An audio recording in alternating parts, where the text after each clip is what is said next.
Bismillahirrahmanirrahim. Kitab Fadilah Amal, Fadilah Al-Quran.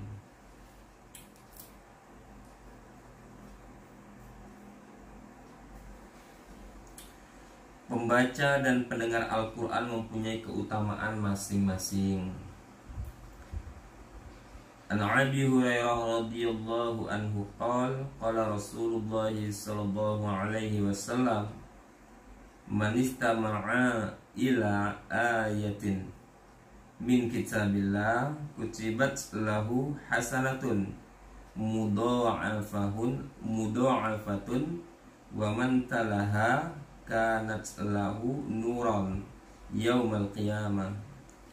Dari Sayyidina Abu Hurairah radhiyallahu anhu, baginda Rasulullah sallallahu alaihi wasallam bersabda, barang siapa mendengar satu ayat dari kitab Allah, maka akan ditulis baginya satu kebaikan yang dilipat gandakan. Barang siapa membacanya, maka baginya nur pada hari kiamat.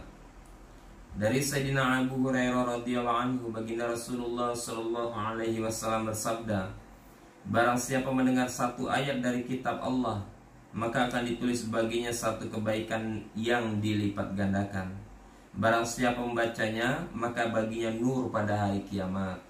Hadis riwayat Ahmad. Faedah: meskipun para muhaddisin mempermasalahkan sanad hadis di atas, namun dari segi isinya hadis tersebut banyak didukung oleh riwayat-riwayat lainnya yang menyatakan bahwa mendengar tilawah Al-Quran berpahala sangat besar.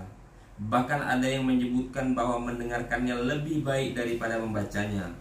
Sayyidina Ibnu Mas'ud radhiyallahu anhu berkata, suatu ketika baginda Rasulullah sallallahu alaihi wasallam duduk di atas mimbar.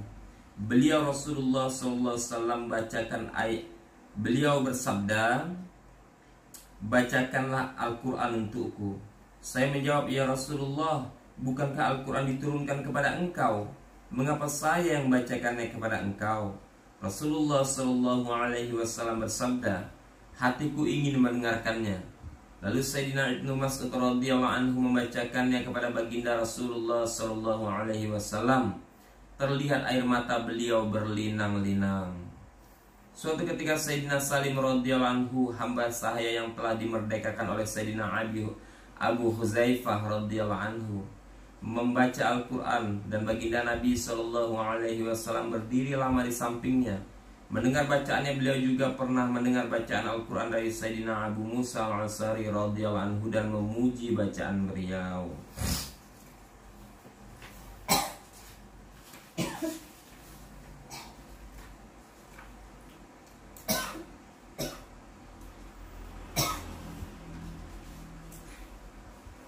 Membaca Al-Quran dengan suara nyaring atau lirih.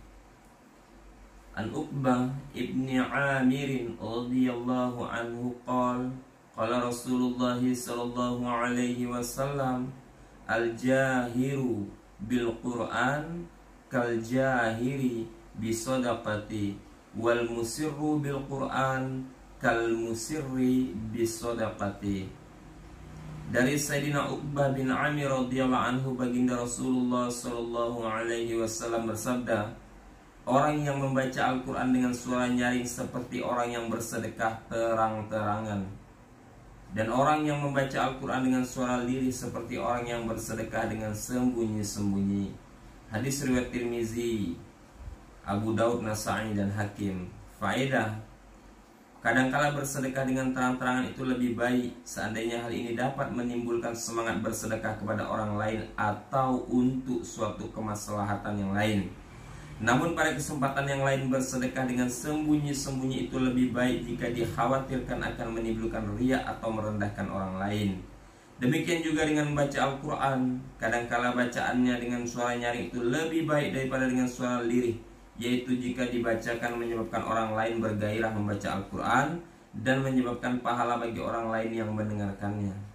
Pada saat yang lain, membaca dengan lirih itu lebih baik jika ternyata membaca dengan suara nyaring dapat mengganggu orang lain atau dikhawatirkan menimbulkan riya. Oleh karena itu, baik membaca dengan suara nyaring maupun lirih mempunyai keutamaan masing-masing. Kadang-kala membaca dengan suara nyaring itu lebih sesuai, dan kadang-kala membaca dengan suara lirih itu lebih sesuai. Banyak orang berdalil bahwa membaca dengan suara lirik itu lebih baik. Berdasarkan hadis sedekah yang disebutkan di atas, Imam Baihaqi rahmatullah alaih menulis dalam kitab Asy-Syu'ab satu hadis yang dianggap dhaif oleh para ulama dari Sayyidatina Aisyah radhiyallahu anha, amalan yang dikerjakan dengan sembunyi-sembunyi 70 kali lipat lebih baik daripada amalan dengan terang-terangan. Sayyidina Jabir radhiyallahu anhu meriwayatkan baginda Rasulullah sallallahu alaihi wasallam bersabda, "Janganlah membaca terlalu nyaring sehingga mengganggu satu sama lainnya." Khalifah Umar bin Abdul Aziz rahmatullah alaihi melihat seorang yang membaca Al-Quran dengan suara yang nyaring dalam Masjid Nabawi, maka ia menghentikannya. Tapi orang yang baca itu berdalih dengan menyampaikan satu dalil. Kemudian Khalifah Umar bin Abdul Aziz rahmatullah alaihi berkata, "Jika kamu membacanya karena Allah subhanahu wa ta'ala, maka bacalah dengan lirih. Namun jika kamu bacanya untuk manusia, maka bacaanmu tidak ada gunanya." Selain itu, baginda Nabi Shallallahu Alaihi Wasallam juga memerintahkan agar membaca Al-Quran dengan suara nyaring. Di dalam surah Al-Ihya juga dituliskan mengenai kedua cara tersebut, baik dalam riwayat hadis maupun atsar, ucapan para sahabat radhiyallahu anhum.